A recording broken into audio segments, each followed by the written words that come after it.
આગામી 25 થી 31 ડિસેમ્બર દરમિયાન યોજાશે કાંકરિયા કાર્નિવલ. કાર્નિવલ માટે એમસીએ લીધેલા વિમાનને લઈને થયો વિવાદ. વીમા કંપનીએ વિમાનના નિયમોને લઈને ઉઠ્યા પ્રશ્નો.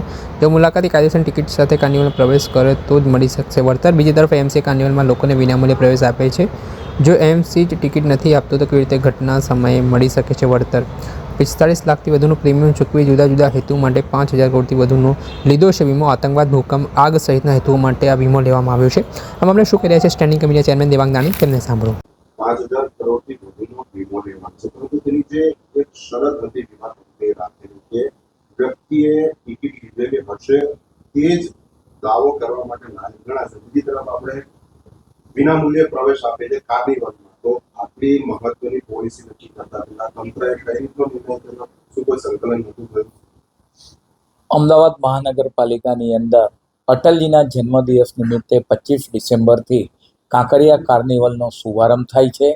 રોજ સાંસ્કૃતિક કાર્યક્રમો ગુજરાતના ખ્યાતનામ કલાકારો દ્વારા 25 ડિસેમ્બર સાંજે 7 કલાકથી શરૂ કરી 31મી ડિસેમ્બર સુધી અલગ અલગ 3 સ્ટેજ ઉપર વિવિધ સાંસ્કૃતિક કાર્યક્રમો કરવામાં આવે છે, જેનો શુભારંભ ગુજરાત રાજ્યના માનનીય મુખ્યમંત્રી શ્રી 25 ડિસેમ્બરે સાંજે 7 કલાકે કરાવશે.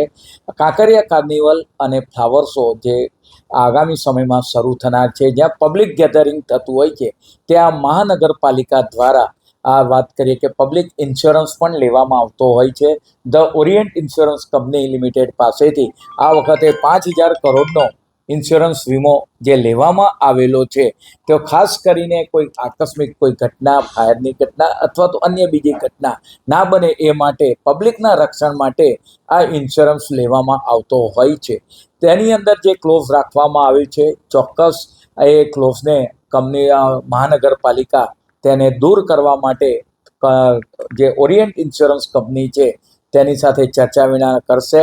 કારણ કે કાંકરિયા કાર્નિવલની અંદર કોઈ પણ જાતની ટિકિટ લેવામાં આવતી નથી.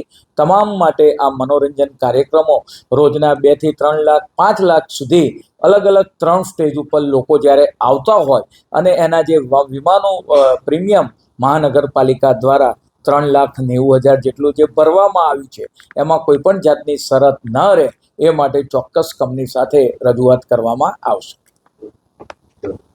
વિમાન વિવાદને લઈને સ્ટેન્ડિંગ કમિટીના ચેરમેન દેવાંગ દાણીએ પ્રતિક્રિયા આપી છે, જેના જ કારણે મામલો ગરમાયો છે.